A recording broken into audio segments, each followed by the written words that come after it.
మీరు నమ్మండి, ఎవరి మధ్యలో మీరు ఎగతాళి చేయబడ్డారో, ఎవరు మిమ్మల్ని చులకన చూశారో, ఎవడు చిన్న చూపు చూశాడు, చూడు దీని బతికేమైపోయిందో, చూడు వీడి బ్రతికేమైపోయిందని ఎక్కడ తృణీకరించబడ్డావో, తృణీకరించబడిన చోటే మూలకు తలరాయిగా దేవుడు మారుస్తాడు.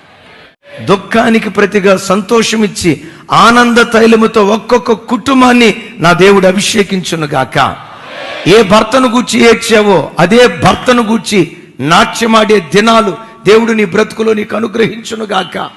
ఏ కంపెనీని చూసి దుఃఖపడ్డావో, ఏ ఉద్యోగానికి చూసి దుఃఖపడ్డావో, ఏ ఆర్థిక స్థితిగతులను బట్టి కన్నీళ్లు కార్చావో, అదే ఆర్థిక విషయాల్లో నన్నేనా నా దేవుడు ఎంత ఆశీర్వదించింది, నా పిల్లలైనా దేవుడు ఇలా నిలవబెట్టింది, నా కుటుంబాన్నైనా ఇలా దేవుడు బలపరిచిందని నీ కుటుంబాన్ని చూసి నీ హృదయం ఉప్పొంగేటట్లుగా ఆనంద సాగరములో దేవుడు నిన్ను నిలవబెట్టునుగాక.